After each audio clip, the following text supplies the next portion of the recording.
It's April 30th, 2015. This is 508, a show about Worcester. I'm Mike Benedetti. Today on the show we have...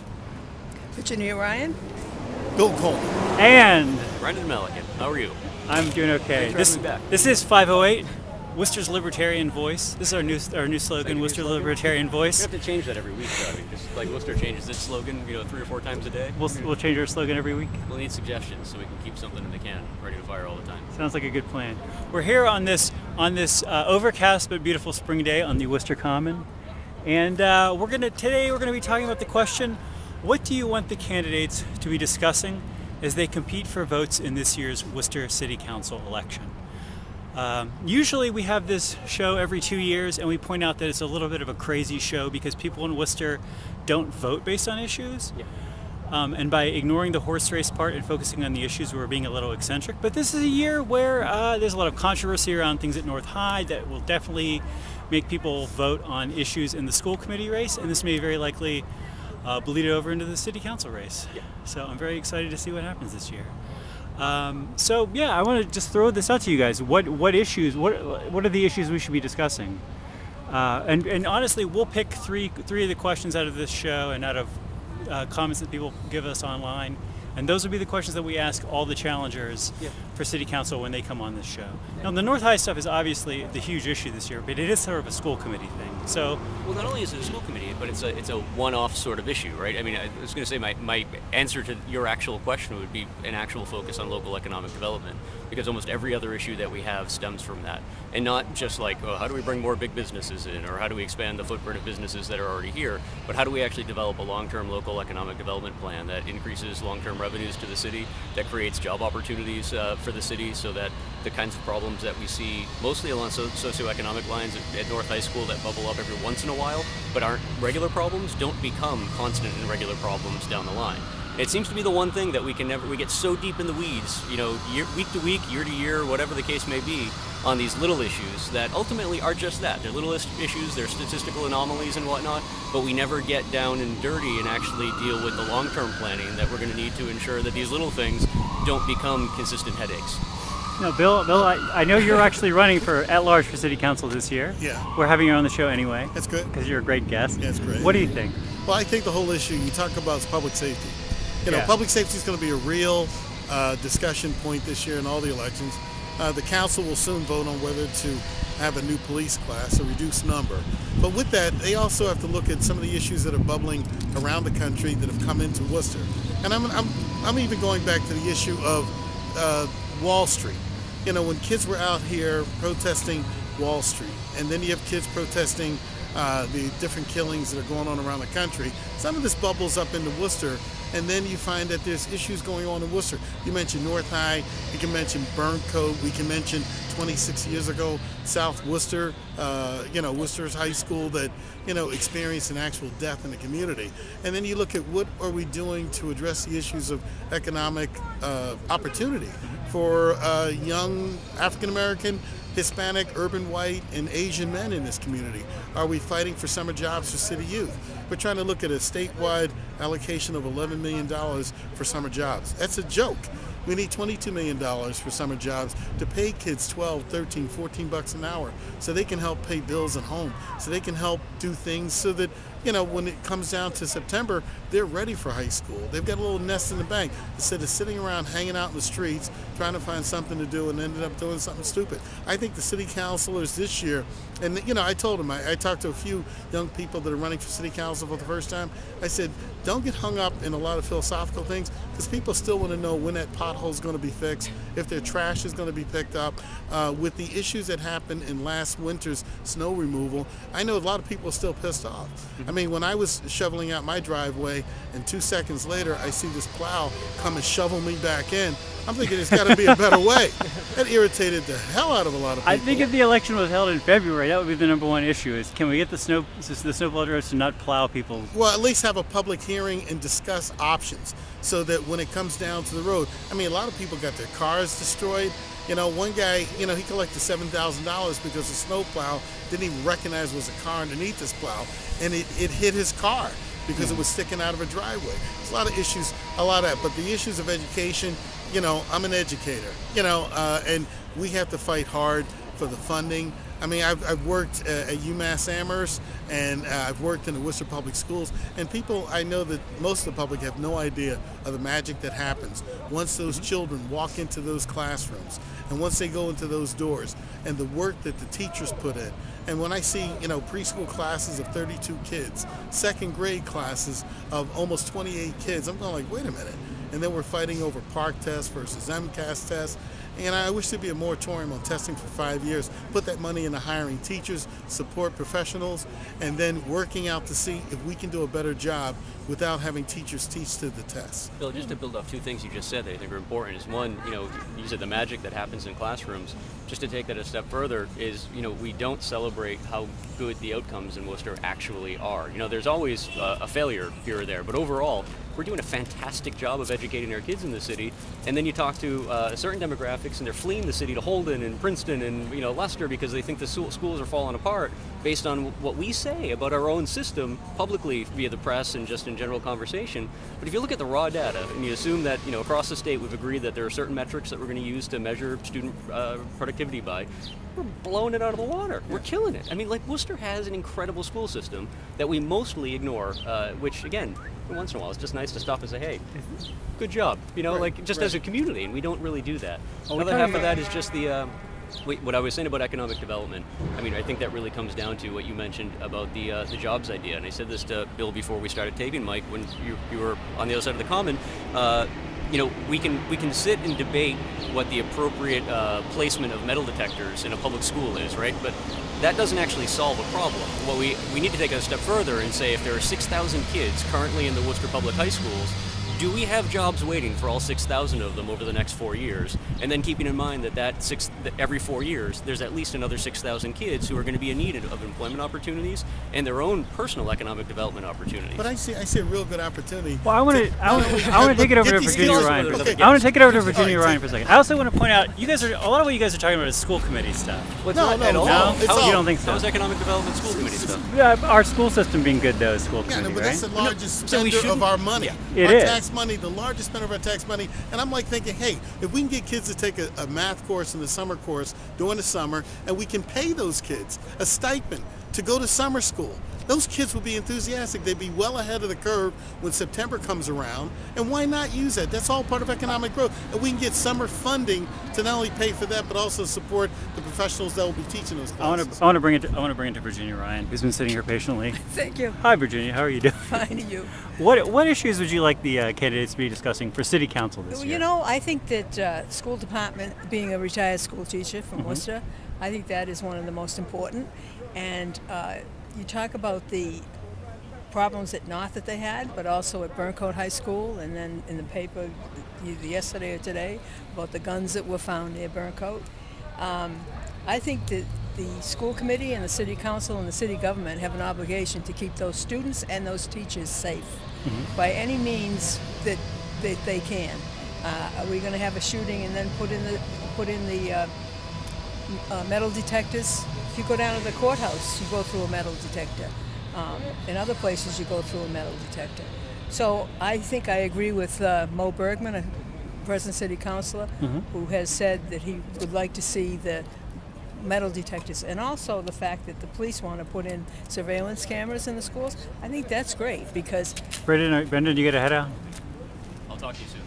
Brendan Melican's heading out. Sorry, Virginia. So anyways, that would be a priority for me if, for city councilors, what are you going to do to, and also school committee people.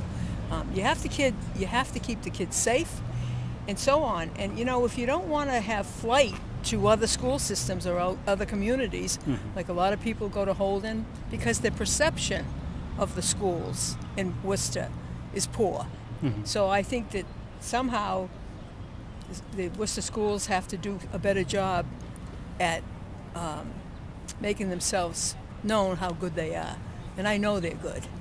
Well, let me ask you, let me bring up an issue which I think is definitely a city council issue, and an issue where there seems to be a couple of opinions. And this is the question of retiree benefits, retiree health insurance, retiree pensions.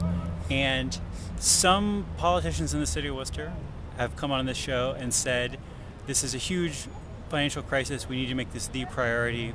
other people have come on this show and said, I'm not going to say what they say. I'll say what I understand them saying is that it's something like a mortgage where it's a big amount of money that you owe. You pay a little bit every year. It's not an impossible problem. It's not a crisis situation. It doesn't need to be handled that way. And that's a question I'm interested to ask people. We're interested to hear people talk about. I'd love to ask challengers on the show, especially because it does seem like there's two sides of the issue. I need to understand them more so I can argue both sides against people. Does that seem, as someone who's very much involved with retirees in Worcester?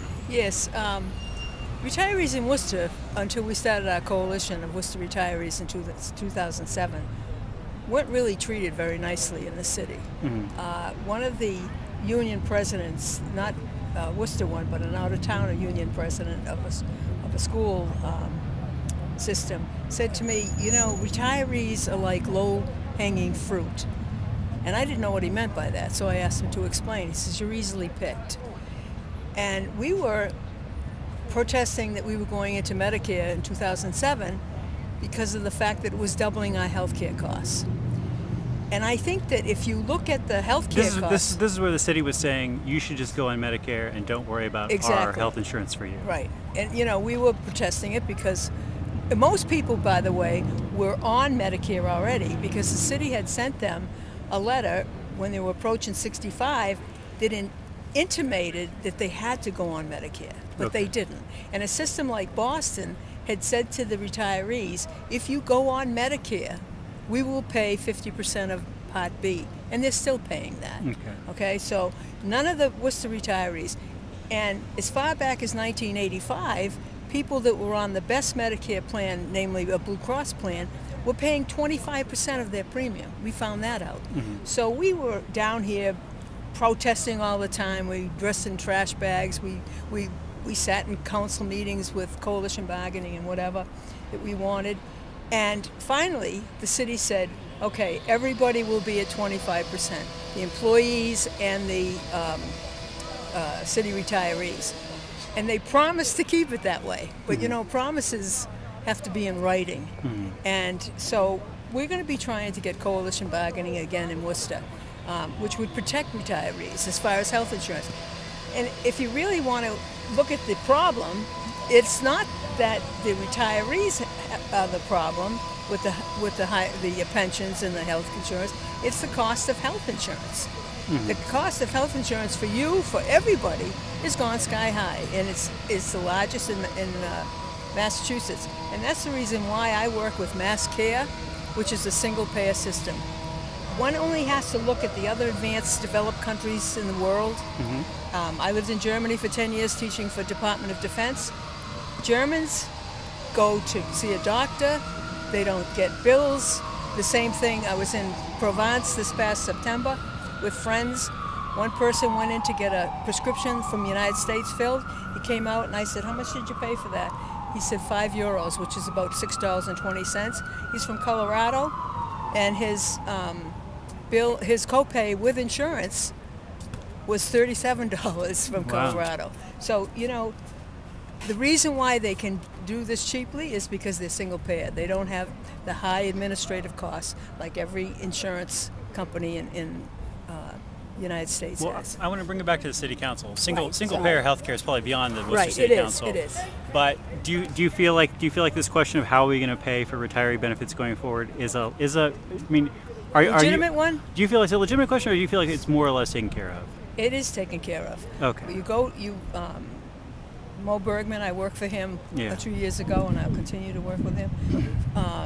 And he went to the auditor at the time, whose name escapes me right now, but he retired. Mm-hmm.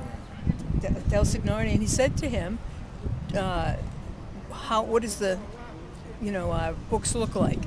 And Mo Bergman also said it on the council meeting. We have AAA Moody ratings and so on. Yes, Mo has probably been the one who's been the most forthright in saying, it is a big expense, but it's a big expense that we're handling year, exactly. And we're going to be able to handle it for the foreseeable future. I actually have one other idea, but I want to bring Bill back in here. Bill, do you have any other stuff off the top that you feel you've already brought up about issues? The whole retirement issue is one that they recently discussed at the city council. We're not AAA. We are We are AA point something. We're just below AAA, and that's what our city treasurer announced to the council the other day. But then they had a presentation from a state auditor who came up and said the city is paying what it needs to pay. It's like you said, like a mortgage. We're paying at the crust of the mortgage. We're not paying any more, and we're riding along with that. But it also is challenging the state to assist cities and towns with this retirement burden that's coming in because of health care. And I would love to see a single-payer health care system throughout this Commonwealth, throughout this country. But it's feasibility. It's going to take elected officials to make that happen at a much more different level. But the real issues that people will be talking about in this city council election, they're going to be talking about getting the trash picked up. They're going to be talking about the hidden costs. When people remember that at one time they get a single tax bill, and then that tax bill was divided, and it was increased on either side.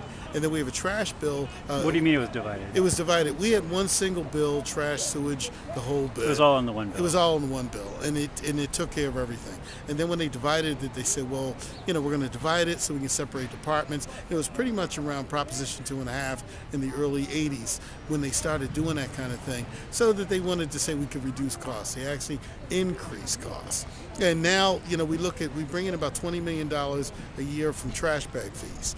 And that doesn't reduce anything. The whole purpose of trash bag fees was to lower some of our city council costs. And our costs haven't. Our salaries have gone up. Our costs have gone up in general.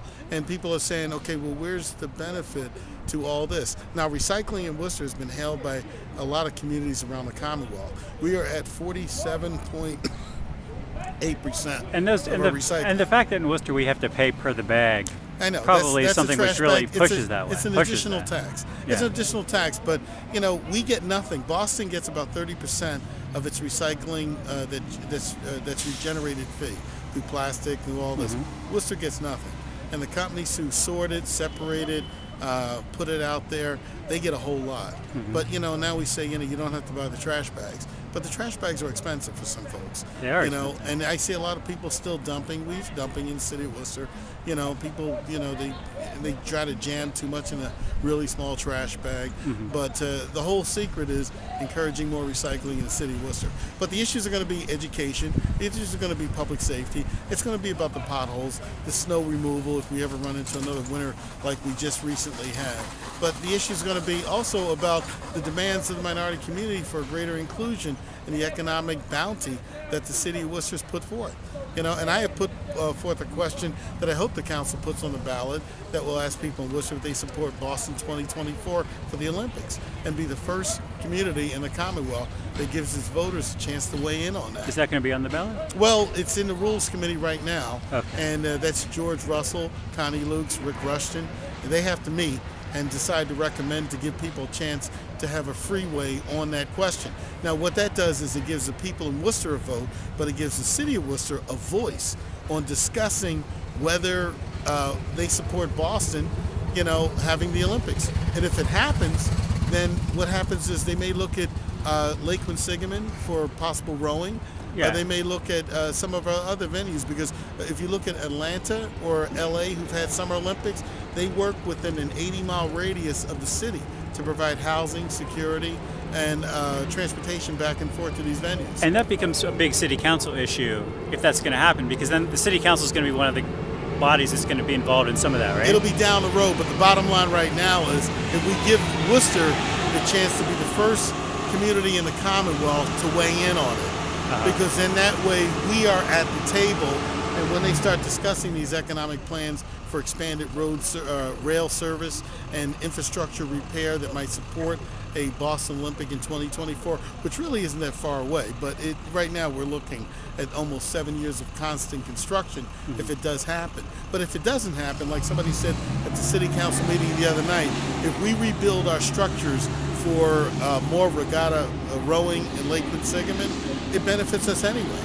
because people want to come here because it brings in a lot of people to the community and a lot of economic developments, whether it's the Olympics or not. But our improved rail service will definitely benefit us. I want to throw another question out and then go back to Virginia.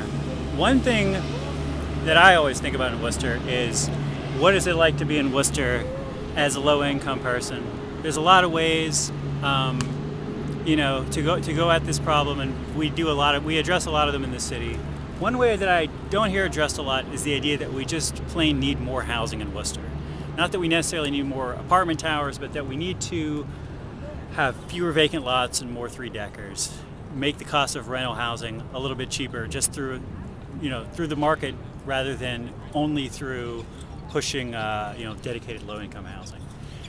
This actually ties into something that Mo Bergman has done the last few years. We keep talking about Mo Bergman. This is the last time I'm going to talk about Mo Bergman in this episode, which is that he was really interested in doing some zoning reform around parking, and they've done this. They've sort of rezoned, or beginning to rezone parts of the core of Worcester to say there's less of a parking requirement for new construction there. And I think I would be interested to ask candidates for the council, what do you think the council can do to increase that? Like, are there obvious zoning changes that can be made, or is it, is the barrier to building a three-decker on a vacant lot in Main South just too high that we would actually have to give people tax breaks or something? I don't know. That's a question that I wonder, though. I'm not an expert on housing. I would need to be before I ask that question to a candidate. Anyway, that's just my other idea. And I'm not a expert on housing either, but I would defer to Mo Bergman because he is the best on that council, as I think everybody that pays attention knows. The best on zoning or the best in general? The best on the council. No, really, seriously. He's definitely the best on zoning because he was on the zoning board for Right. a long time. He knows all about this. Right. Any other last issues that you want candidates to be discussing? Because the candidates are going to be discussing, who knows what they're going to be discussing. Right. But I always like to be able to have some questions to ask them about real issues. I think economic development is probably one of the big issues that they should be discussing. Mm-hmm. And luckily we have Ed Augustus for city manager now, and he's doing a pretty good job of getting that going. Mm-hmm.